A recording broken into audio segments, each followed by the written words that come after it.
Diyos na makapangyarihan, pinasasalamatan ka namin sa iyong banal na Espiritu na inilagay mo sa iglesia upang manahan. At sa aming mga puso ay inilagay mo upang magsilbing apoy at buhay at liwanag, upang ang iyong salita ay manatili sa aming mga puso at sa aming mga isip upang kami makalakad sa iyong mga panuntunan. Sumayo ang kaluwalhatian at buksan mo ang mata ng aming pangunawa upang makita namin ang aming Panginoong Hesukristo, upang ang kapangyarihang ito ay dumaloy sa aming buhay, na kami ay maging epektibong saksi sa pamumuhay at sa pangungusap, sa gawa at sa salita, ng mga kamanghamanghang gawa ng Diyos. Sa pangalan ng aming Panginoong Hesukristo, ito pong aming samot dalangin. Amen. Ang ating teksto sa gabing ito ay kaparehas ng teksto natin kaninang umaga. Marcos 1:1. Ang Ebanghelyo ni Hesukristo, ang anak ng Diyos. Kaninang umaga ay pinaunawa sa atin ang pagkasentro ni Kristo sa Ebanghelyo at sa kanyang pagkadiyos. Pinaunawa sa atin na ang Ebanghelyo ay hindi basta kalipunan ng mga doktrina. Meron lamang isang uri ng Ebanghelyo, sapagkat meron lamang isang Kristo. Meron lamang isang ekspresyon ng pananampalataya, sapagkat meron lamang isang Diyos. At si Kristo na anak ng Diyos ay Diyos na nagkatawang tao. Pinatunayan sa atin sa mga talatang ating nabanggit. Ngayon, kung sino man sa inyo ang hindi nakaunawa nung pangangaral kaninang umaga, o sa mga kapatid natin na hindi nila nasundan ang pangangaral kaninang umaga, sundan niyo sa YouTube channel natin at pakinggan ninyo at intindihin ninyo. Sapagkat hindi tayo nag-aaral ng doktrina para lamang malaman natin kung ano ang ating aral, kung hindi para maunawaan natin kung sino ang ating Diyos na sinusunod at pinaglilingkuran. Sapagkat kailangan nating mahalin ng Diyos. Yan ang punot dulo ng lahat ng kautusan, na iyong ibigin ng Diyos ng buong puso at buong isip at buong lakas. Maaring kilala mo, maaring alam mo kung anong dapat mong gawin, subalit iniibig mo ba ang iyong Diyos? Sapagkat ang Diyos ay persona, kagaya ng ang banal na Espiritu ay persona.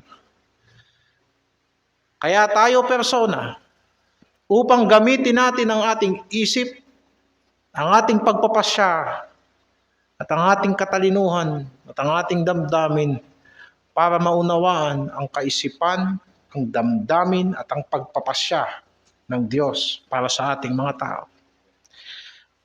Ngayon, kanina, binigyan tayo ng dapat asahan sa hapong ito. Importante ba ang pagka-Diyos ng ating Panginoong Hesukristo sa Ebanghelyo? Walang duda na importante ang pagiging tao ni Kristo. Ang apat na Ebanghelyo ay nagpapatunay na si Hesukristo ay pinanganak ng birhen, naging tao na kagaya natin, nagutom, nahirapan, napagod, at namatay at inilibing, ano pat muling nabuhay. Ang katunayan ng muling pagkabuhay ni Hesukristo ay nagpapatunay na siya minsan ay naging isang tunay na tao. Kung hindi naging tunay na tao si Kristo, hindi natin pwedeng asahan ang kanyang muling pagkabuhay. At alam natin na importante yan sa Ebanghelyo. Subalit, importante rin ba ang pagka-Diyos ni Kristo sa Ebanghelyo? Importante bang paniwalaan din natin na ang Diyos na nagkatawang taong ito ay Diyos nga? Importante ba ito? Ngayon, titignan natin yan mula sa lumang tipan. sa kaibuturan ng puso ng Diyos, sa kanyang plano na naisa katuparan sa atin sa ating Panginoong Jesucristo. Ngayon, basahin natin doon sa ating Bible reading sa Isaiah 40 talatang 9. O ikaw na nagsasabi ng mga mabuting balita sa Sion, nakita mo yung salitang mabuting balita. Sa Griegong salin ng lumang tipan, yan ay ebanghelyon. Kung kaya't sasabihin nyo na walang ebanghelyo sa lumang tipan, yun ang ginamit niya sa Griego. O ikaw na nagsasabi ng mga mabuting balita sa Sion, ng ebanghelyo sa Sion, sumampa ka sa mataas na bundok. O ikaw na nagsasabi ng mabuting balita sa Jerusalem, ilakas mo ang iyong tinig na may kalakasan. Ilakas mo at huwag kang matakot. Purihin ng Diyos. Sabihin mo sa mga bayan ng Huda, tignan ang inyong Diyos. Ano ang sinasabi ng ebanghelyo? Tignan nyo ang Diyos nyo.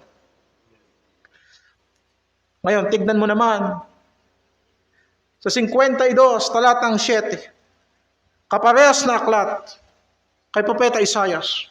Sa isang banda ay nasusulat, anong pagkaganda sa mga bundok ng mga paan yaong nagdadala ng mabuting balita, na naghahayag ng kapayapaan, na nagdadala ng mga mabuting balita sa ikabubuti, na nagtatanyag ng kaligtasan, na nagsasabi sa Sion, ang iyong Diyos ay naghahari. Hindi ba't itong talatang ito ay madalas gamitin ni Apostol Pablo sa Bagong Tipan, sa Roma, partikular? Sa Kabanata 10. Kung kaya't ako'y may buong pagtitiwala na ang binabanggit dito ay ebanghelyo. At ano ang sinasabi ng ebanghelyo? Na ito ay mensahe ng kapayapaan. Na ito ay mensahe sa ikabubuti. At ito ay mensahe ng kaligtasan. At ang kapayapaan at kabutihan at kaligtasan ay nasa paghahari ng Diyos. Ipinangako ng mga propeta sa lumang tipan na mismong ang Diyos ay darating. Maliwanag na ang Diyos mismo ang maghahari. Sa bagong tipan, sa panahong darating, hindi siya magpapadala ng mga propeta sa kagaya ng unang panahon. Ang Mesiyas na hinihintay nila ay siya mismong Diyos. Kapayapaan ang dala, kaligtasan, kabutihan at kaharian. At ito ay pinapatunayan sa espiritu ng mga tao sa lumang tipan na nagkaroon ng banal na pamumuhay. Sapagkat ang espiritu ng taong matuwid ay laging naghahanap sa Diyos at umaasam-asam sa Diyos. Kagaya ng ang kasalanan ay naglayo ng tao sa Diyos, ang taong may pananampalataya ay maghahanap sa Diyos. At anong sabi ni Job? Sa Kabanata 19, talatang 25 hanggang 26, sa aklat ni Job, Kabanata 19, talatang 25 hanggang 26, talastas ko na ang manunubos sa akin ay buhay. At siya'y tatayo sa lupa sa kahuli-hulihan. At pagkatapos na magibang ganito ang aking balat, gayon may makikita ko ang Diyos sa aking laman. Si Job, na nabuhay bago pa si Abraham, pagkatapos ni Noah, ay umasa na makikita ko ang Diyos, sapagkat ang aking manunubos ay tatayo sa lupa sa huling panahon. Si Moses din ay nagsabi sa Exodo 33, ang talata ay 18, at sinabi ni Moses, ipakita mo sa akin ang iyong kaluwalhatian. Si Moses, na bagamat siya ay nakakausap ng Diyos, nakagaya ng isang magkaibigan na nag-uusap, subalit hindi niya pa rin nakikita ang Diyos na mukhaan. Siya ay humiling, pwede ba? Pwede ba kitang makita? Ipakita mo sa akin yung kaluwalhatian mo. At alam natin ang ibig sabihin ni Moises doon, gusto niya makita ang Diyos. Sapagkat sabi ng Diyos, alam mo Moises, wala pang nakakita sa akin na nabuhay. Alam ng Diyos yung intensyon ni Moses. Yung kaluwalhatian na gustong makita ni Moses, gusto niyang makita ang mukha ng Diyos. Pero sinabi ng Diyos, wala pang nakakita sa mukha ko at nabuhay. Pero ipapahayag ko sa iyo ang aking kabutihan. At ilalagay kita sa may bandang bato roon. Dadaan ako at makikita mo ang likod ko. Pero hindi mo makikita ang mukha ko. At ipapahayag ko sa iyo na ang Panginoon ay mabiyaya sa nais niyang biyayaan at maawain sa nais niyang kaawaan. Si David, lalo't si David, ay naghanap na makita ang Diyos at makasama ang Diyos. Sa awit 27, ang talata ay 4. Isang bagay ang hinihingi ko sa Panginoon na aking hahanapin. Na ako'y makatahan sa bahay ng Panginoon lahat ng mga kaarawan ng aking buhay. Upang malasin ang kagandahan ng Panginoon. Mga tao ayaw pumunta sa bahay, sambahan. Pero mga banal na tao nung unang panahon, sabi niya, ito lang sana ang hinihingi ko sa Diyos, na ako'y makatahan sa bahay ng Panginoon habang buhay, para makita ko kung gaano kaganda ang Diyos at ako'y mag-uusisa sa kanyang templo. Hindi ba ganyan ang pagnanasa ng mga tao? Na may pag-asa kay Kristo, isa lang ang gusto ko sanang mangyari. Makasama ko ang Diyos magpasawalang hanggan at marami akong itatanong sa Kanya. Marami akong gustong maunawaan sa Panginoon. Talatang 8, nang iyong sabihin, hanapin ninyo ang aking mukha. Ang aking puso ay nagsabi sa iyo, ang iyong mukha, Panginoon, ay hahanapin ko. Kapag sinabi ng Panginoon, sige hanapin ninyo ko, ang mga banal na puso ay tumutugon, sige Panginoon, hahanapin kita. Ngayon, pumunta ka sa kabanatang 63, ang talata ay 2. Sa gayon, tumingin ako sa iyong sanktuaryo upang tanawin ang iyong kapangyarihan at iyong kaluwalhatian. Sa 63, talatang 2. Ngayon, bagamat sa pamagitan ng pananampalataya, ang tao ay nagiging matuwid at nandoon ang pagnanasa na ating maranasan ng Diyos ng walang hadlang. May taglay ng tao ang kanyang pagiging makasalanan. At ito ang pagnanasa ng mga taong tunay na nananampalataya sa Diyos, na dumating ang panahon na makita niya ang Diyos na mukhaan, kahit sa unang panahon pa. Sumagot ang Panginoon kay Moses, hindi mo makikita ang aking mukha sapagkat hindi maaaring makita ako ng tao at mabubuhay. Imposible na makita ng tao ang Diyos sa dalawang kadahilanan. Una, sa natural na limitasyon ng kanyang katawan. Kagaya ng ang mata natin ay hindi makakatitig sa araw, ganun din naman ang ating mata ay hindi makatititig sa kaluwalhatian ng Diyos. Ni hindi ka makakalapit sa araw. Pumunta ka ng tanghaling tapat sa labas at sasabihin mong mainit at ikaw ay napapaso sa sinag ng araw. Ganyan ang epekto ng init ng araw na ang layo sa atin bago makarating sa atin ang sinag ng araw ay 8 minuto.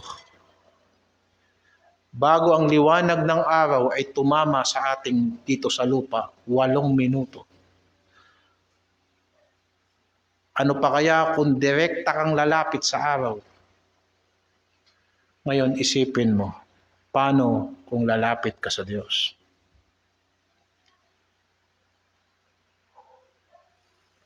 Kahit ang tao sa kanyang perpektong kalagayan ay may limitasyon sa pagkilala sa Diyos. Sapagkat alam mo kapatid, bagamat ginawa ng Diyos si Adan na walang kasalanan, merong posibilidad si Adan na magkamali, kaya nga siya nagkasala. Hindi kagaya ng Diyos na perpekto sa lahat ng bagay. Meron tayong natural na limitasyon. Ayon kay Pablo, sinulat niya kay Timoteo, unang Timoteo 6:16, siya lamang ang walang kamatayan na nananahan sa liwanag na di malapitan, na di nakikita ng sino mang tao makikita man, imposible. Sumakanya nawa ang kapurihan at paghaharing walang hanggan, siya nawa. Yan ang Diyos na sinasamba natin. Di ba nakikita at nauunawaan kung anong ibig sabihin ng pag-ibig ng Diyos? Samantalang siya ay nakakatakot. Na kahit ang mga anghel ay umaawit ng banal, banal, banalang Panginoon, pero kailangan nilang takpan ang kanilang mga muka.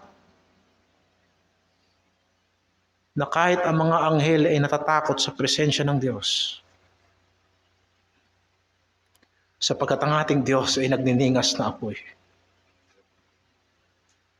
Idagdag mo, imposible nating makita ang Diyos dahil sa ating pagiging makasalanan. Sinabi sa Isaiah 59, talatang 2, pinapaghiwalay ng inyong mga kasamaan kayo at ang inyong Diyos. Kung kaya't, napakalaking kaaliwan para sa bayan ng Diyos na sabihin sa Ebanghelyo, masdan nyo ang inyong Diyos. Sinasabi ng Diyos sa mga taong may limitasyon, tignan nyo ang inyong Diyos. Sinasabi ng Diyos sa mga taong makasalanan, masdan nyo ang inyong Diyos. Yan ang kadakilaan ng Ebanghelyo. Sa Isaiah 40, talatang 1 hanggang 5, yan ay kaaliwan. Inyong aliwin ang aking bayan, sabi ng Diyos. Magsalita kayong may pag-aliw sa Jerusalem at sigawan niyo siya na ang kanyang pakikidigma ay naganap. Ang kasaysayan ng mga tao ng Diyos ay paulit-ulit na pagtayo at pagbagsak. Pagsamba sa Diyos-Diyosan at pagkaalipin at pagkatapos babalik at muling babalik sa pagkakasala. Sinabi ng anghel kay Propeta Daniel,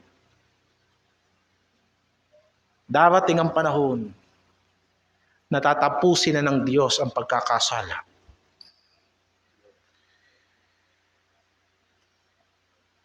Naganap na ang inyong pakikidigma na ang kanyang kasamaan ay ipinatawad. Aliwin nyo ang bayan ng Diyos sapagkat may kapatawaran na ang mga kasalanan. Sapagkat siya'y tumanggap sa kamay ng Diyos ng ibayong ukol sa kanyang lahat na kasalanan. Ang tinig ng isang sumisigaw, ihanda ninyo sa ilang ang daan ng Panginoon. Pantayin ninyo sa ilang ang lansangan para sa ating Diyos. Bawat libis ay mataas. Bawat bundok at burol ay mabababa. At ang mga bako-bako ay matutuwid, at ang mga hindi pantay na dako ay mapapatag. At ang kaluwalhatian ng Panginoon ay mahahayag at makikitang magkakasama ng lahat ng tao. Ang kaluwalhatian na hinanap ni Moises pero hindi niya pwedeng makita. Ang kaluwalhatian na hinanap ni David. Ang manunubos na hinihintay ni Job ay sinasabi ng Ebanghelyo, darating ang Panginoon at kayo'y maghintay. Maghanda kayo sapagkat darating ang Panginoon at paano kayo maghahanda.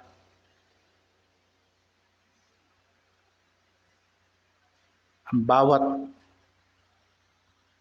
libis, tambakan nyo, dadaan ng Panginoon. At lahat ng mga bundok, patagin nyo, dadaan ng Panginoon. Huwag niyong papadaanin ng Panginoon sa mga baku-bakong daan. Ituwid niyo yan. Kagaya na merong haring darating sa iyo. Bibisita ang hari, itabi niyo lahat ng kalat. Lahat ng harang sa Maynila, alisin ninyo, dadaan ng hari. At makikita ng lahat ang kaluwalhatian ng Panginoon. At ito'y mangyari sapagkat sa dulo ng talatang 5 nakasulat, sapagkat sinalita ng bibig ng Panginoon. Now, pumunta ka sa talatang 9. O ikaw na nagsasabi ng mabuting balita sa Sion, sumampa ka sa mataas na bundok. O ikaw nagsasabi ng mabuting balita sa Jerusalem, ilakas mo ang iyong tinig na may kalakasan, ilakas mo, huwag kang matakot, sabihin mo sa mga bayan ng Huda, tignan ang inyong Diyos.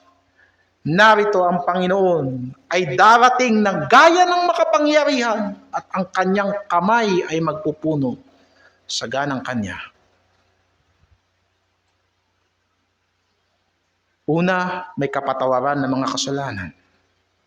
Ipapangaral sa kanila ang pagsisisi at katwiran na inilarawan sa paghahanda ng daraanan ng Panginoon. Tandaan natin na kasalanan ang nagpahiwalay sa Diyos at sa tao. Para ang Diyos at ang tao ay magkaroon ng interaction, kailangan tanggalin ang sagabal. Sapagkat hanggat nananatili ang kasalanan, walang pag-asa ang tao sa harapan ng Diyos. Pangalawa, ang Panginoong Diyos ay mahahayag sa kanila. Ang kaluwalhatian ng Panginoon ay mahahayag. Narito ang Panginoon ay darating na gaya ng makapangyarihan at ang kanyang kamay ay magpupuno sa ganang kanya. Darating sa kanila ang paghahari ng Diyos. Sa talatang 11, mababasa mo, kanyang papastulin ang kanyang kawan na gaya ng pastor. Kanyang pipisanin ang mga kordero sa kanyang kamay. Diba, marami kang maaalalang talata habang binabasa natin ito. Kung paano sinabi ni Jesucristo na ang buhay at ang buhay ng walang hanggan ay ibibigay niya sa kanyang mga tupa at sila hindi maaagaw ni naman sa kanyang mga kamay. Ngayon, sinabi sa Ezekiel 34, talatang 11 hanggang 16, sinabi ng Panginoong Diyos sa lumang tipan na siya mismong maghahanap sa kanyang mga tupa. Maliwanag na ang Diyos mismo ang gagawa ng lahat ng pangakong ito. At ito ang kaaliwan ng kanyang bayan. Yan ang Ebanghelyo. Importante ang pagka-Diyos ni Kristo sa Ebanghelyo, sapagkat mismong ang Diyos ang gagawa ng kaaliwan ng kanyang bayan. Sa puntong ito, hindi siya magpapadala ng kahit sinong propeta. Gagawin niya ito sa kanyang sariling kaparaanan. At ang Diyos mismo ang magpapastol sa kanyang bayan at kanilang magiging tagapagligtas. Kaya at pagkakatawang tao ng Panginoong Hesukristo ay Ebanghelyo. Sapagkat siya ay Diyos na nagkatawang tao. Basahin natin sa Juan 1. At pagkatapos, itutuloy natin sa 14.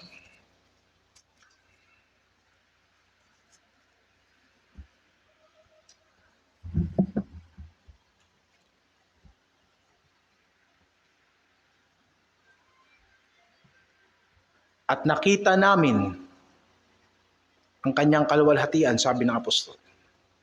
Sa pasimula ay ang salita, at ang salita ay kasama ng Diyos, at ang salita ay Diyos. At nagkatawang tao ang salita, at nanahan sa gitna natin, at nakita namin ang kanyang kaluwalhatian. Hindi ba sinabi, binasa kanina, at makikita ng lahat ang kaluwalhatian ng Panginoon. Ang kaluwalhatian na gaya ng sabugtong na anak ng Diyos.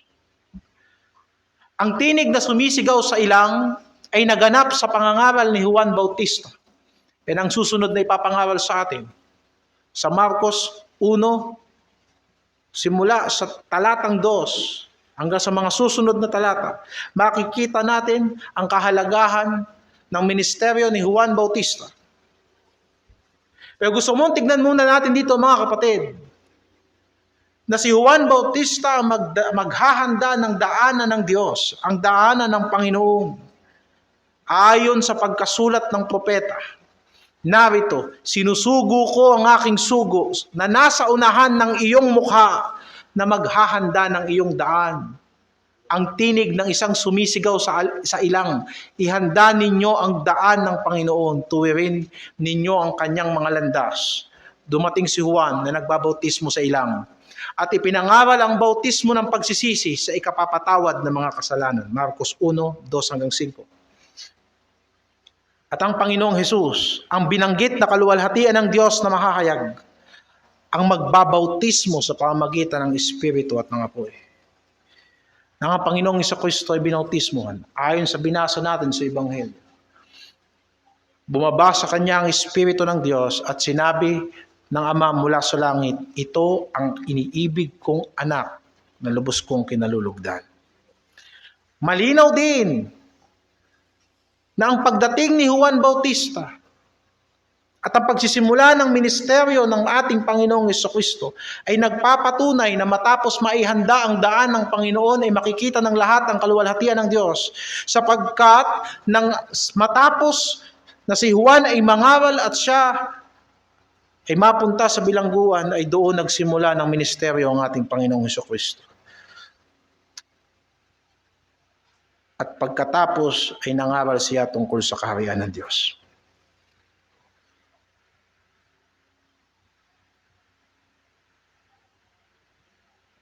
Paano inaliw ng Diyos ang kanyang bayan? Una, patungkol sa kapatawaran ng mga kasalanan. Hindi ba sinabi sa Mateo 1:21, natatawagin siyang Jesus sapagkat ililigtas niya ang kanyang bayan mula sa kasalanan. Sa Juan 1:29 sinulat, ayon sa pangangaral ni Juan Bautista, masdan ninyo ang kordero ng Diyos na mag-aalis ng kasalanan ng sanlibutan. Lalo itong binigyang linaw sa sulat ni Marcos 2:9-10, na ang Panginoong Jesucristo ay may kapangyarihang magpatawad ng kasalanan dito sa lupa. Sa ganung paraan, sinabi ng Panginoon sa Jerusalem, aliwin ninyo ang aking bayan sapagkat may kapatawaran na ang mga kasalanan. Si Kristo ay hari. Ipinanganak siya upang maghari. Basahin natin sa Lucas 1:30-35. Lucas 1:30-35.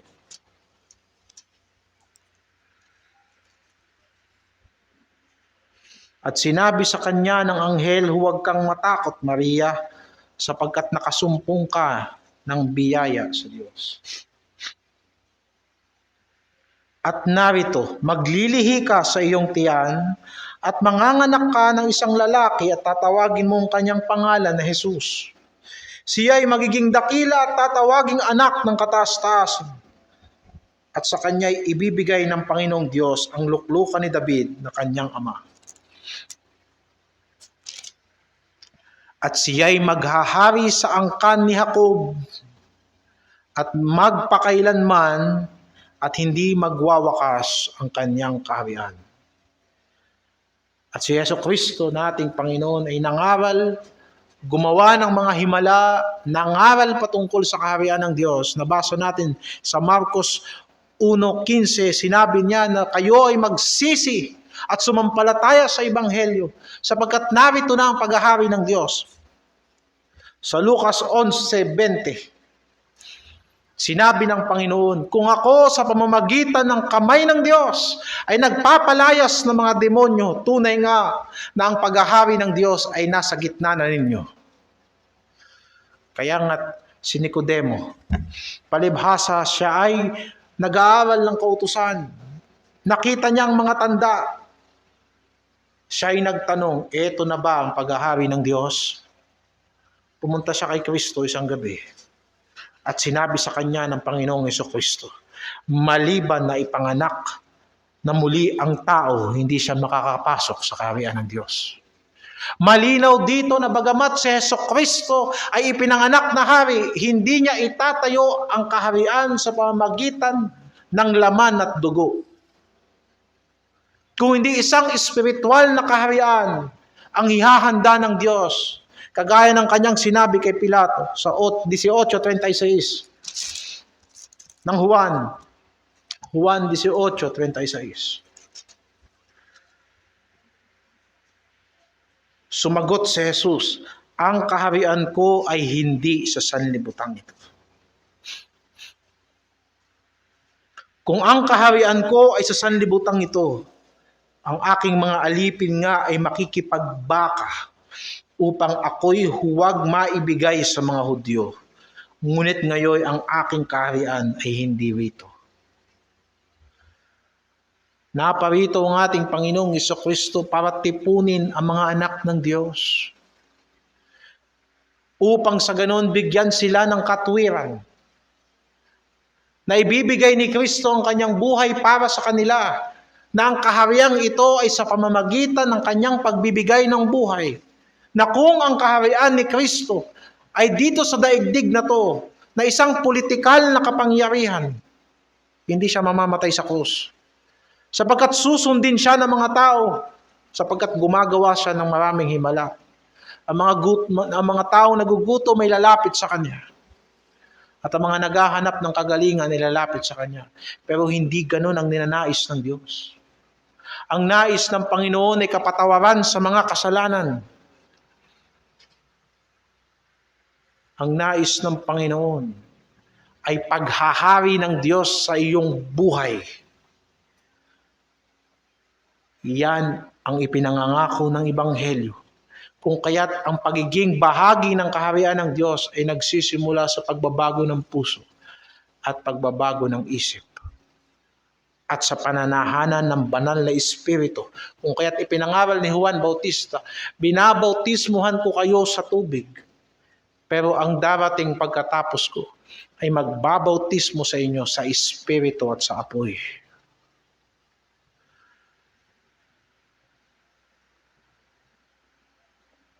Sapagkat sa Espiritu na ibinibigay ni Kristo, sa bagong tipan, sinabi ng Panginoon, ilalagay ko ang aking Espiritu sa loob ninyo upang kayo'y lumakad sa aking mga panuntunan. Ang Espiritu na yan, na kumikilos sa buhay ng mga taong may pananampalataya sa Diyos, ay dahil sa paghahari ni Kristo sa kaharian ng Diyos. Ngayon, nabasa rin natin na ang Diyos mismo ang magpapastol sa kanyang kawan. Siya mismo ang maghahanap sa kanyang kawan. Sinabi sa Lucas 19:10, sapagkat naparito ang anak ng tao upang hanapin ang mga nawawala. Hanapin at iligtas ang mga naliligaw. Ngayon, tignan mo yan sa Juan 10. At alam mo ang talata na nakasulat, ako ang mabuting pastol. Ang mabuting pastol ay nagbibigay ng buhay para sa mga tupa. Hindi ba't importante na ang Kristong ipinangangaral sa Ebanghelyo ay Diyos? Ang sino mang nangangaral na Ebanghelyo at nagsasabing si Hesukristo ay hindi Diyos, ay nagtuturo ng ibang uri ng Ebanghelyo. Sapagkat nabasa natin na ang Ebanghelyo ni Hesukristo na anak ng Diyos ay Ebanghelyo ng Diyos na nagpapatawad ng kasalanan, naghahari at nagpapastol sa kanyang kawan. Si Hesukristo ang lahat ng iyon. Si Hesukristo ang mabuting pastol. Si Hesukristo ang hari sa kaharian ng Diyos. At si Hesukristo din ang bumaba sa lupa para magpatawad ng mga kasalanan. At hindi pwedeng gawin niya ng tao. Ngayon, bakit importante na makita natin ang kaluwalhatian ni Kristo sa Ebanghelyo? Buksan natin ang ating mga Biblia at dito tayo kukuha ng aplikasyon. sa mahabang pagpapaliwanag na ito. Bagamat ang mga aralin na ito ay hindi na bahagi ng exposition ng chapter 1 verse 1, kung hindi ito ay extended upang sagutin ang palaisipan, bakit nga ba kailangan Diyos ang tagapagligtas? Nailabas naman ng Diyos ang Israel sa pamamagitan ni Moises. Naipadala naman ng Diyos ang mensahe sa pamamagitan ng propeta. Bakit kailangan si Jesucristo ay Diyos?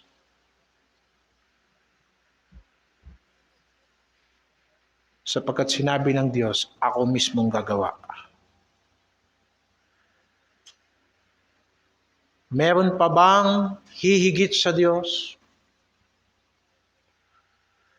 Ang paglilingkod ng mga sinaunang tao, bagamat naging matuwid sa harapan ng Diyos, yun ay hindi sakdal sapagkat gawa ng tao. Bagamat may mga kautusan sa lumang tipan, yun ay patikim lamang ng kabanalan ng Diyos, pero hindi sukdulang kabanalan ng Diyos. Subalit kapag ka ang Diyos ang gumawa, wala kang pwedeng idagdag, di wala kang pwedeng ibawas. Kung kaya't ang ebanghelyong ipinangangaral natin, kung ito'y ebanghelyo ng Diyos, ay dapat makinig ng mabuti ang tao. Sapagkat wala siyang pwedeng idagdag dito. Sapagkat ito'y gawa na ng perpektong Diyos. At wala siyang pwedeng ibawas dito. Sapagkat ito ay pagsasakatuparan ng Diyos na nagplano ng mabuti para sa kaligtasan ng tao. At hindi pwedeng magkamali ang kanyang gawa at ang kanyang layunin. Sapagkat siya ay Diyos at walang kagaya niya na marunong sa lahat, nakakaalam at may kapangyarihan na ang kanyang sinabi ay kanyang kayang gawin. Yan ang kapangyarihan ng Diyos. Nang ginawa ng Diyos ang langit at lupa, hindi siya nag-angat ng isang perasong daliri. Kung hindi sinabi ng Diyos at ito'y nangyari. Kung kaya't ang kapangyarihan ng ebanghelyo ay merong kumpiyansa na ganito, ang ebanghelyo ay salita ng Diyos. Sapagkat ito ay gawa ng Diyos. Ngayon, sa 2 Korinto 4, at yung sinasabi ko kanina, 2 Korinto 4, tatlong epekto ng pagkaunawa natin sa pagka-Diyos ni Kristo. Uumpisahan natin para makuha natin ang kabuuan doon sa Kabanata 3 at talata 17 hanggang 18. Bakit importante na makita natin ang ebanghelyo mula sa anggulo ng pagka-Diyos ni Kristo? Ngayon, ang Panginoon ay siyang Espiritu. At kung saan naroon ang Espiritu ng Panginoon, doon ay may kalayaan. Datapwat tayong lahat na walang talukbong. Na walang talukbong ang mukha na tumitingin gaya ng sa isang salamin sa kaluwalhatian ng Panginoon.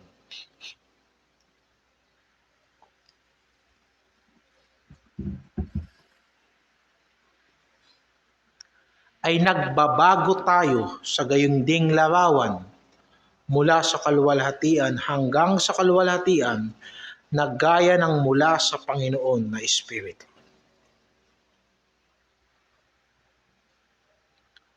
Kung ipapangaral natin na si Kristo ay tao lamang at hindi Diyos, hindi kumpletong Kristo ang tinitignan natin sa kaluwalhatian. At kung si Kristo ay totoong Diyos, subalit hindi naging tao na kagaya natin, hindi tayo tumitingin sa isang Kristo na kumpleto sa kaluwalhatian. Importante ang dalawang kalikasan na ito ni Kristo. Sapagkat bilang Diyos, siya ay may kakayanang magligtas. At bilang tao, siya ay perpektong representative nating lahat. Na kung kaya't sa katawan ni Kristo, sa pagiging Diyos at tao ni Kristo, siya ay perpektong tagapamagitan na sa katawan ni Kristo ay parang isang altar na nandito ang gawa ng Diyos at nandito rin ang tao na nagre-representa sa atin sa harapan ng Diyos. Ang pagka-Diyos ni Kristo at ang kanyang pagiging tao ay titignan natin na yan ang nais ng Diyos sa kaluwalhatian, na magsasama ang Diyos at ang tao magpakailanman. Bagamat hindi tayo magiging Diyos, yan ay maling aral. Hindi tayo magiging Diyos. Yan ay doktrina ni Satanas. Nang sinabi niya sa unang tao, kayo ay magiging kagaya ng Diyos. Hindi. Kung hindi, makikita natin ang Diyos na mukhaan, na walang harang, walang sagabal. Na tumitingin tayo na kagaya ng tumitingin tayo sa salamin na walang talukbong. Mauunawaan natin at madadama natin. At isang araw makikita natin si Kristo ng mukhaan na walang sagabal. Sapagkat sa kanyang pagiging tao at pagiging Diyos, makikita natin na posible na magsama ang Diyos at ang tao magpakailanman. Ngayon, ginagawa tayong marapat sa pamamagitan ng banal na Espiritu. Importante ang pagka-Diyos ni Kristo. Sapagkat kung anong klaseng Kristo ang tinitignan mo sa banal na kasulatan, ganong klaseng kapangyarihan ang kikilos sa buhay mo. Hindi mo ba nakita na Diyos lang ang pwedeng makagawa sa buhay ng tao? Subukan mong sumampalataya sa kapwa-tao, sumpain ng taong nananampalataya sa kanyang kapwa-tao. Kung kaya't yung mga nangangaral na si Kristo ay tao lamang, ay hindi ako magugulat na sila ay naliligtas sa pamamagitan ng kanilang sariling gawa. Sapagkat hindi nila masampalatayanan ng buo ang isang tao lamang. Subalit kung si Kristo ay Diyos, ang banal na Espiritu ay may kapangyarihan na baguhin ako mula sa kaibuturan ng aking puso. Sapagkat ako'y hindi nagtiwala sa tao, hindi ako nagtiwala sa sarili kong puso, ako'y nagtiwala sa Diyos, ng aking Diyos at aking manunubos, at aking tagapagligtas, at ang aking Panginoon. Habang tumitingin ka sa kaluwalhatian, na isang perpektong tagapagligtas, na isang Panginoon na may kapangyarihang magligtas ng aking kaluluwa, babaguhin ako ng banal na Espiritu na nanahan sa akin.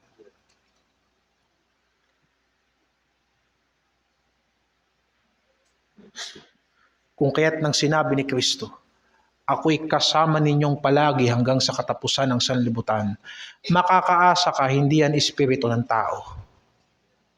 Espiritu yan ng Diyos. Kung kaya't makakaasa ka, kung sasabihin ni Kristo, at ipapaalala sa inyo ng banal na Espiritu ang aking mga itinuro sa inyo, makakaasa ka na ang naaalala mo ay hindi salita ng tao. Yan ay salita ng Diyos.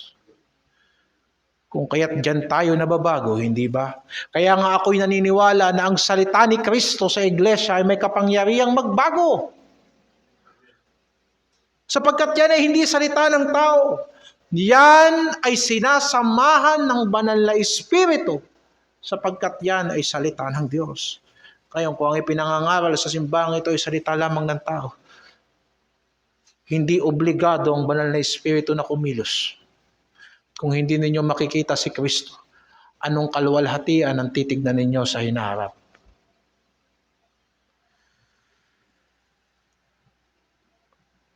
Hindi mo ba nakita na kung nasaan ang Espiritu ng Panginoon, nandun ang kalayaan?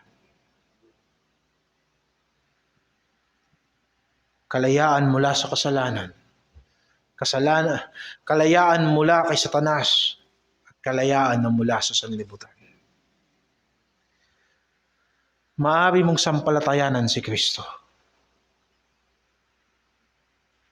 Sapagkat namatay siya sa krus para sa atin. Pero isipin mo na ang Diyos ay namatay para sa tao.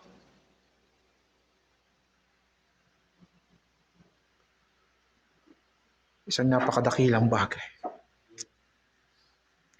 Pangalawa, intindihin natin na bilang mga tao na naligtas sa pamagitan ng Ebanghelyo at ngayon ay tinatawag ng Diyos na para maglingkod sa Kanya, lahat ng meron tayo ngayon dito ay dahil lamang sa awa ng Diyos.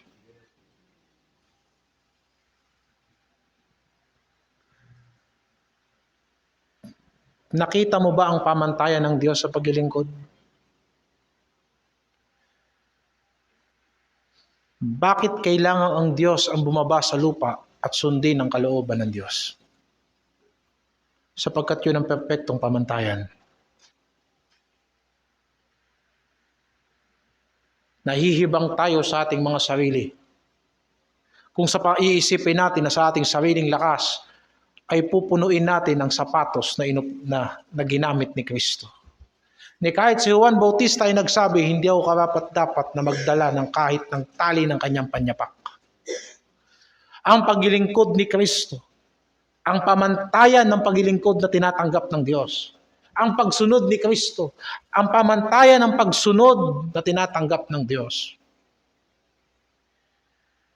Masyado tayong may mataas na pagtingin sa sarili kung sa palagay natin kaya nating sundin si Kristo. Hindi yun magagawa ng ordinaryong tao. Kung kaya't ang kaligtasan at ang paglilingkod ay sa awa lamang ng Diyos.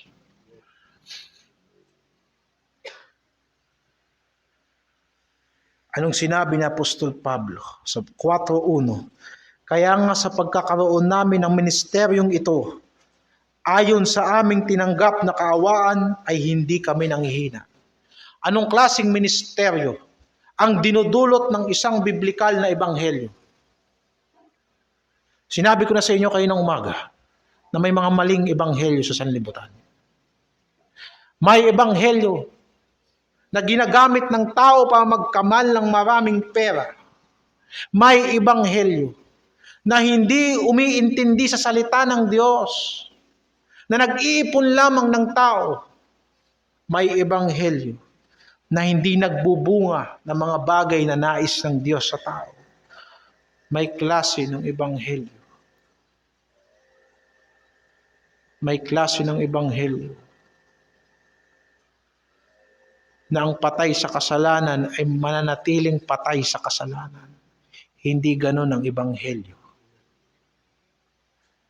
Ang epekto ng ebanghelyo na inaasahan natin dito sa sanlibutan ay ito.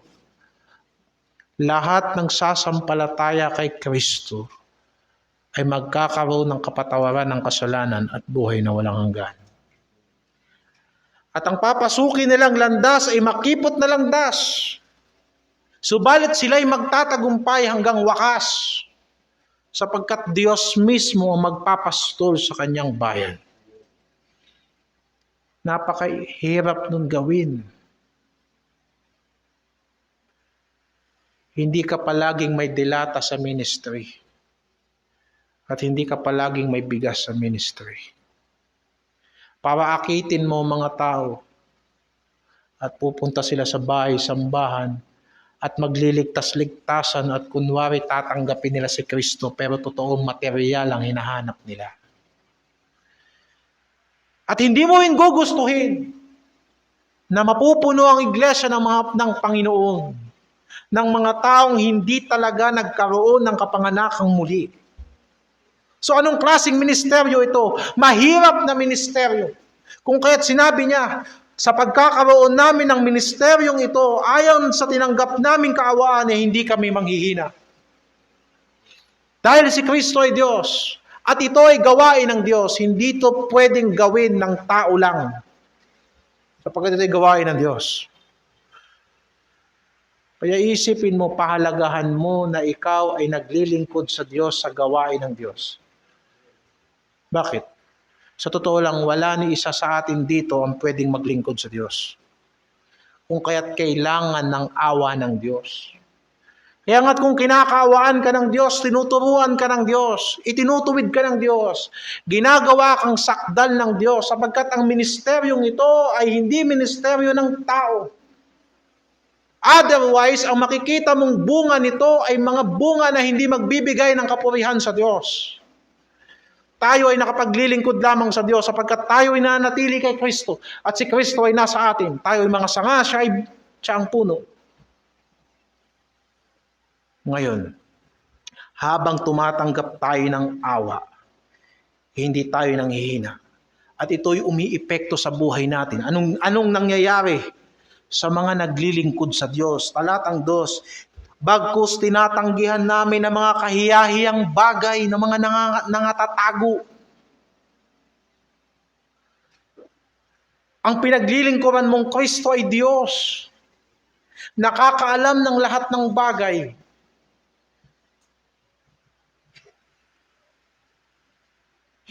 Imbis na manghina ka sa ministeryo, kinakaawaan ka ng Diyos, kaya tanggihan mo ang mga nakakahiyang bagay na nakatatago sa iyong puso.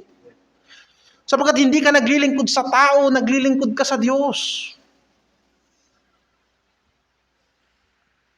Na hindi kami nagsisilakad sa katusuhan, ni nagsisigamit man ng may daya ng mga salita ng Diyos. Hindi natin ginagamit ang ministeryo para sa kapakinabangan natin. Na nag-aakay tayo ng tao para gamitin lang natin sa gawain ng Diyos. Kundi tinuturuan natin ang mga tao na sila mismo sa kanilang sariling pangunawa, maglingkod sila sa Diyos at magpagamit sila sa Diyos. Pagkat hindi natin pinipilit ang tao na maglingkod sa Diyos. Hindi para sa aming kapakinabangan. Nakakahiya yung mga ganyang mga gawain. Na naghahanap sila, kailangan ng iglesia puno.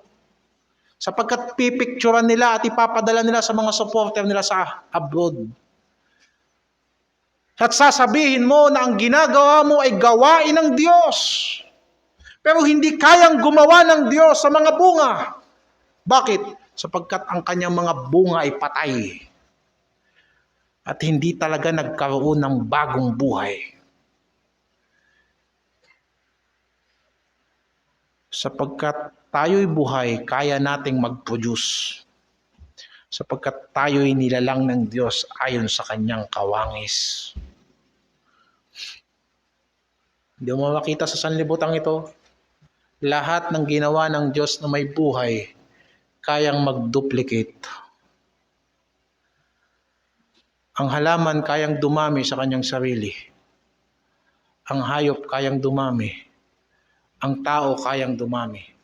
Sapagkat ang disenyo ng buhay na yan ay kagaya ng buhay ng Diyos. Kung kaya't kaya rin ng mga tunay na may buhay na mamunga at maging kapaki-pakinabang upang ang ebanghelyo ni Kristo ay hindi magmukhang kahiya-hiya sa sanlibutan. At sinong nakaagawa ng mga bagay na yan? Sapat ba tayo sa mga bagay na yan? Hindi. 3:5 nasusulat, hindi sa kami ay sapat na sa aming sarili upang isipin ang anuman ay mula sa aming sarili kung hindi ang aming kasapatan ay mula sa Diyos. Sinasabi natin na si Kristo ang pinanggagalingan ng lahat. Si Kristo ang ating kasapatan sapagkat si Hesus Kristo ay Diyos na nanahan sa ating puso.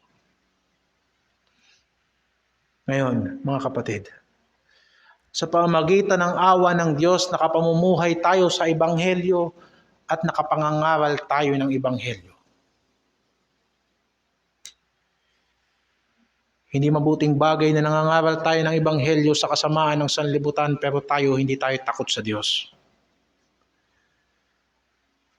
Kung nangangaral tayo ng pagsisisi sa sanlibutan, ay tayo muna ang magsisi. Kung nangangaral tayo ng pananampalataya sa sanlibutan, ay tayo muna ang mamuhay sa pananampalataya.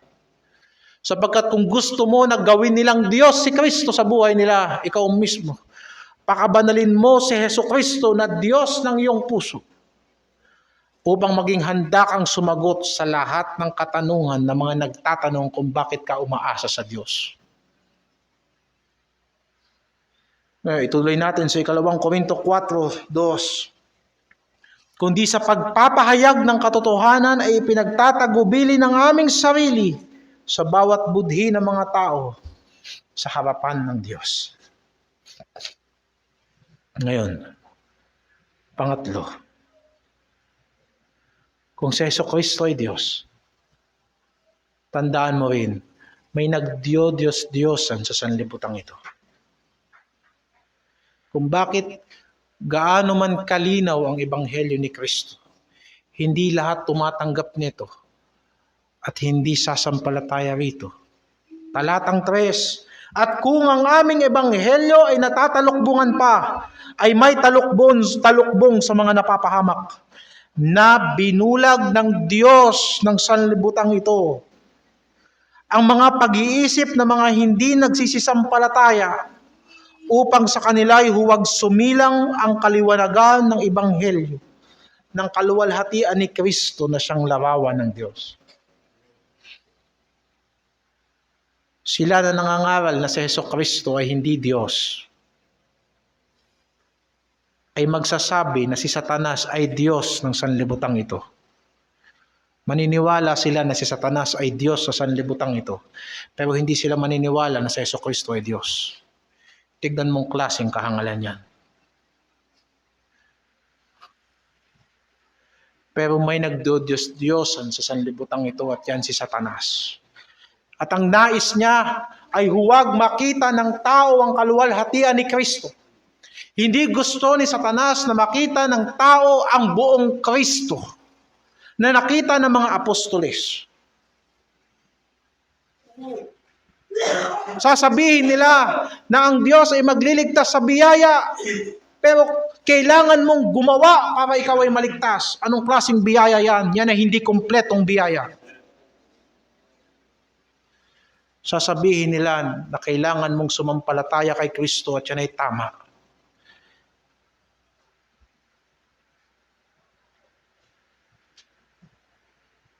Pero kung hindi ka mamumuhay sa ilalim ng kautusan, ang pananampalataya mo ay walang silbi.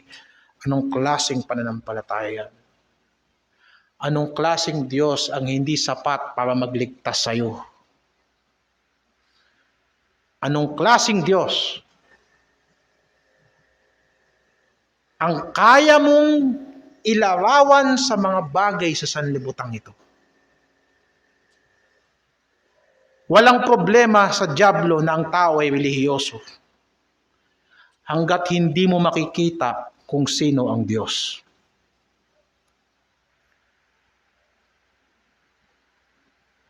Walang problema sa dyablo na ang mga tao relihiyoso basta hindi mo kilala ang Diyos. Walang problema, relihiyoso ka basta sumasamba ka sa bato at kahoy.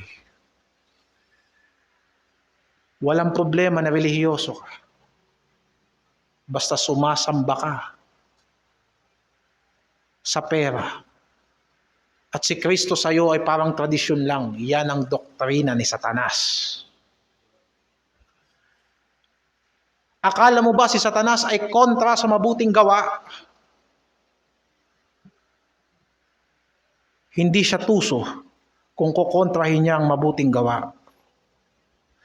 Kaya rin niyang magtayo ng iglesia na ang ipapangaral ng mga tao sa pulpito ay puro magpakabuti kayo. Ayaw ng dyablo na makita mo ang kaluwalhatian ni Kristo. Gagawin niyang busy ang mga mangangaral para pag tumayo sila sa pulpito, tuturuan lang nila ang mga tao paano gumawa ng mabuti, pero hindi na nila ipapangaral si Kristo. Sa ganong paraan, mapupuno ang mga simbahan ng mga Hudas. At maraming magpapakilalang Kristiyano sa sanlibutan pero walang banal na espiritu. Ang tao ay binulag ng Diyos ng sanlibutan ito, hindi para hindi mo makita ang Biblia. Hindi para hindi mo makita kung anong mabuti at masama. Binubulag ng Diyos ng sanlibutang ito ang tao para hindi niya makita ang kaluwalhatian ng Diyos kay Kristo.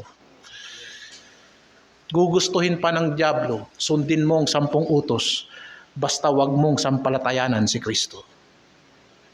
Gawin mo ang Sabat, maging matapat ka sa Sabat, para wag mong makita ang kapahingahan ay na kay Kristo. Gugustuhin pa ni Satanas na kumain ka ng hostya linggo-linggo. Basta wag mo lang maunawaan na yun ay simbolo lamang sana ng katunayan na ang katawan ni Kristo ay nabayubay para sa mga makasalanan at yun ay sapat na.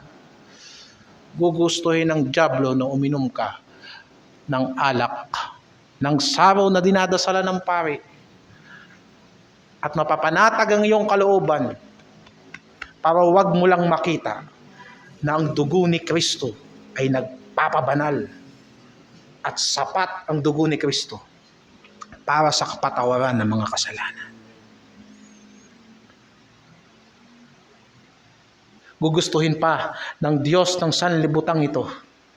Gugustuhin pa ng Diyos ng sanlibutang ito na mangumpisal ka sa pari araw-araw at mapanatag ang iyong kalooban kaysa makatagpo ka talaga ng kapatawaran sa harapan ng Diyos sa pamamagitan ni Jesucristo nating Panginoon. Kaya kung akala mo si Satanas ay kontra sa relihiyon, gusto ni Satanas ang relihiyon, basta hindi mo makikita si Jesucristo. Kaya't kung ang aming ebanghelyo ay natatago, hindi ito natatago dahil sa ang tao may ibang relihiyon. Sapagkat kung ang Diyos ay Espiritu, bakit sumasamba ka sa bato? Kung walang ibang tagapamagitan, si Kristo lang, bakit nagdadasal ka kay Maria?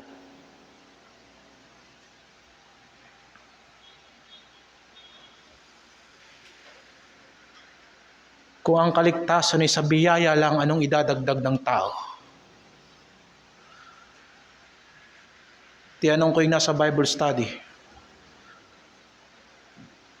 Kung sumasampalataya ka sa Diyos, hindi mo ba kayang magkaroon ng kapahingahan sa pamamagitan ng banal na Espiritu? Ngayon, kung naligtas ka sa sarili mong gawa at pagsunod, sino ngayon ang sinasampalatayanan mo? Ang Diyos ba o ang sarili mo?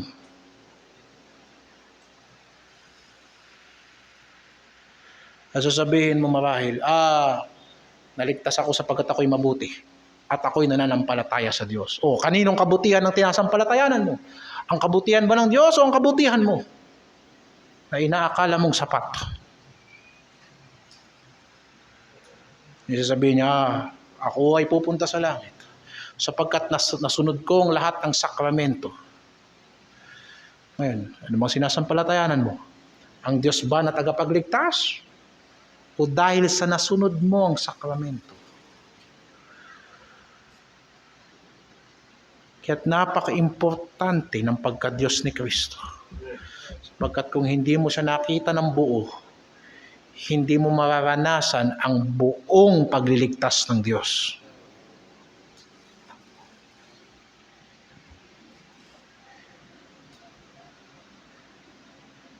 Talatang 5, sapagkat hindi namin ipinangangaral ang aming sarili, kundi si Kristo Jesus na Panginoon, at kami ay gaya ng inyong mga alipin dahil kay Kristo. Yamang ang Diyos na nagsabi magningning ang ilaw sa kadiliman, na siyang nagniningning sa aming mga puso, upang magbigay ng liwanag ng pagkakilala sa kaluwalhatian ng Diyos sa mukha ni Jesucristo. Kailangan magliwanag sa puso natin yan. Kung tayo mismo ay nadidiliman, paano tayo magtatanglaw sa iba? Kung tayo mismo hindi tayo umuunawa, paano tayo magbibigay ng kaunawaan sa iba?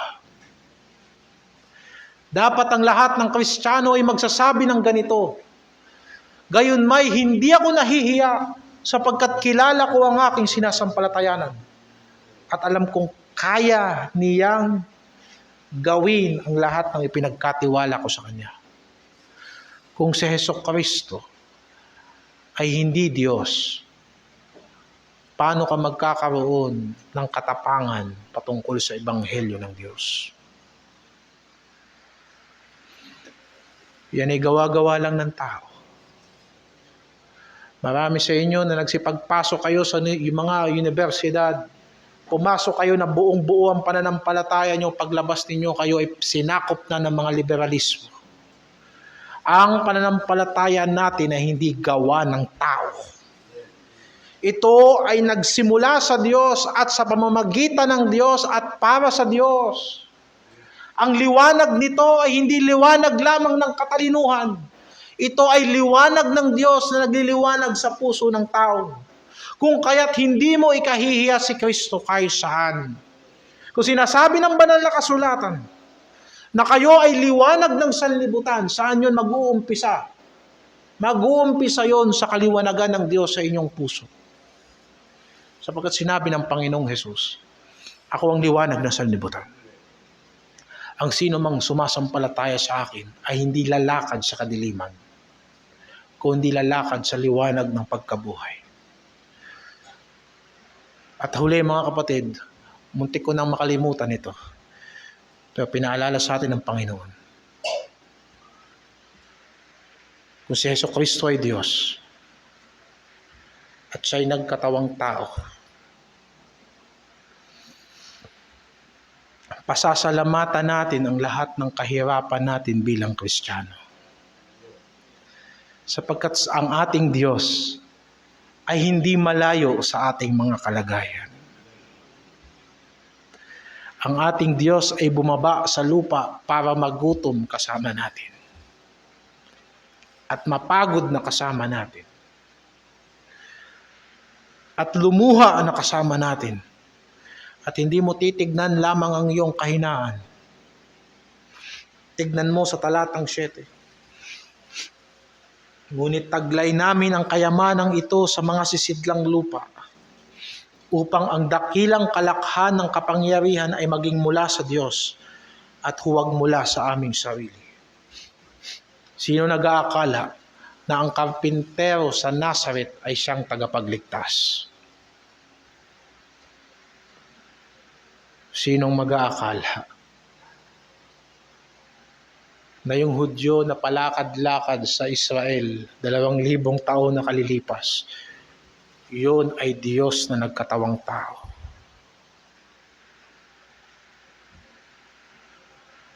Maraming nakakita ng kanyang pagka-Diyos at maraming hindi nakakita ng kanyang pagka-Diyos.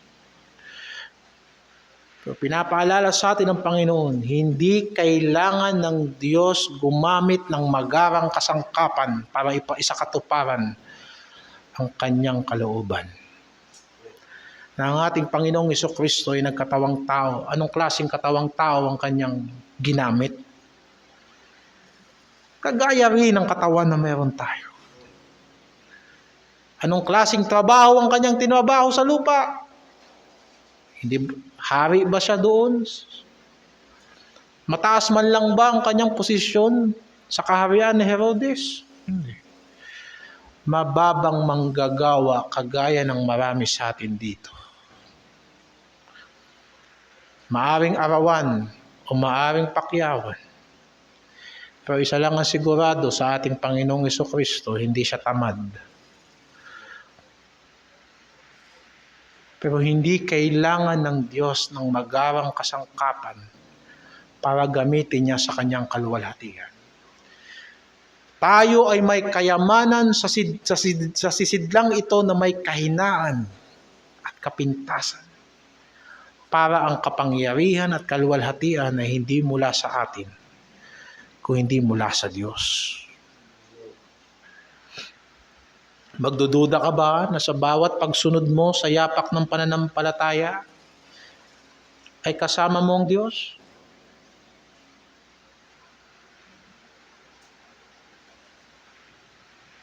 Anong mas mahirap paniwalaan? Na yung karpintero, 2,000 taon nang nakalilipas, ay Diyos na nagsalaman? O ikaw ngayon na sumasampalataya kay Kristo, kasama mo si Kristo, kasama mo ang Diyos sa tabi mo, ano mas mahirap paniwalaan? Hindi ko pagdududahan na si Jesucristo ay laging nasa aking tabi. Sapagkat kung kayang pagsamahin ng Diyos sa isang katawan ang pagka-Diyos at pagiging tao kay Jesucristo, lalong mas madali para sa Diyos na samahan ako sa lahat ng aking paglilingkod upang ang kapangyarihan ay hindi sa akin, upang ang kaluwalhatian ay hindi sa akin, kung hindi sa Kanya na nagbigay ng buhay para sa akin. Upang maging katuparan ng sinabi ng apostol, hindi na ako ang nabubuhay, kundi si Kristo na ang nabubuhay sa akin. Kaya ba ng Diyos yan? Kaya ng Diyos yan. Sapagkat napagsama niya nga ang pagka-Diyos at pagiging tao sa isang katawan. Hindi ako magiging Diyos. Hindi tayo magiging Diyos. Pero ang Diyos ay nananahan sa kasama natin.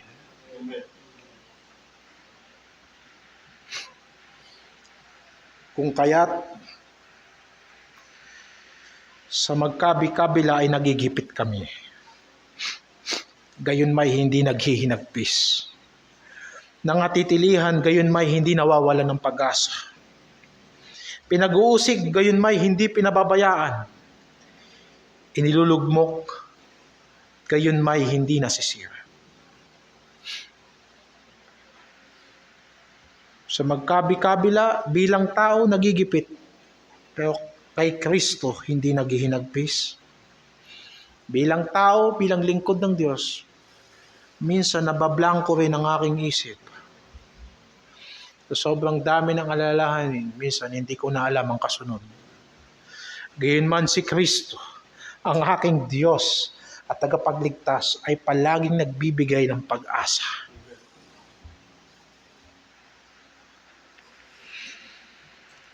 Bilang tao, hindi natin mabibigyan ng lugod ang lahat ng tao. Maraming magagalit sa ating pananampalataya, lalo na't hindi tayo sumasama sa progreso ng sanlibutan ito. At hindi tayo umaayon sa sanlibutan ito. Uusigin tayo sa maraming kaparaanan, pero si Kristo na aking Diyos at aking tagapagligtas ay hindi magpapabaya sa atin.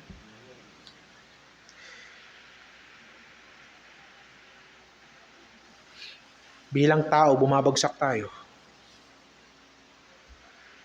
Pero dahil sa sinabi ng banal na kasulatan na kahit ang matuwid na tao ay bumagsak ng 7 beses, itatayo siya ng Diyos sa ika-8. Ang lakad ng taong matuwid ay tinatakda ng Diyos.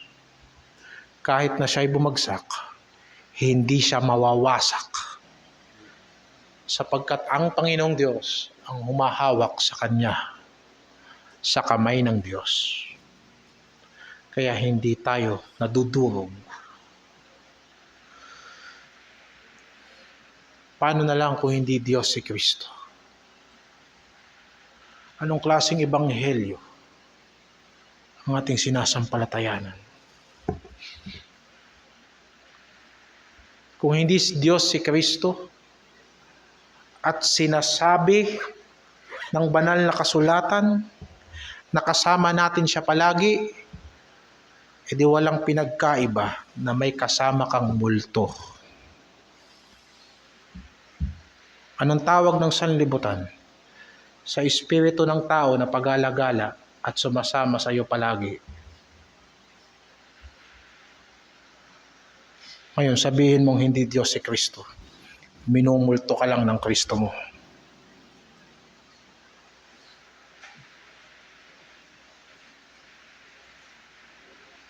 Pero kung Diyos si Kristo,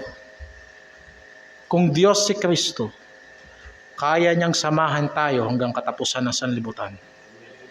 Hindi siya multo at hindi siya maligno.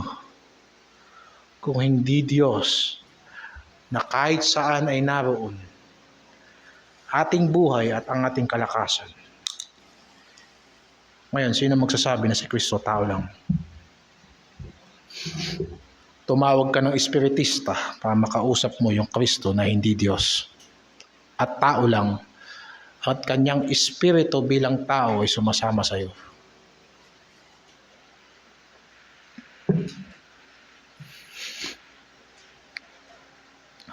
Salamat sa Panginoon.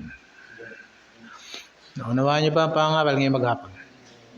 Palain tayo ng Panginoon.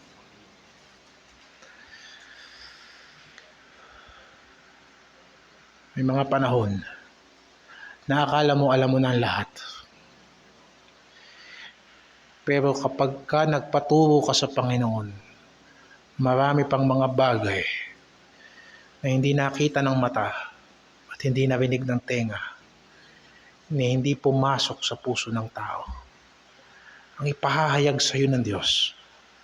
Sinabi ng Panginoon, magtanong ka sa akin. Tumawag ka sa akin at sasagutin kita. At ipapaalam ko sa iyo ang mga bagay na hindi mo alam. Hindi mo alam ang tungkol sa kaligtasan? Magtanong ka sa Panginoon. Panginoon, ligtas mong kaluluwa ko. Sapagkat sinasabi ng Panginoon, ngayon ang araw ng kaligtasan. Ngayon, masyado nang mahaba ang maghapong ito. Sa palagay ko, ay tapos na tayo. Manalangin tayo sa Panginoon.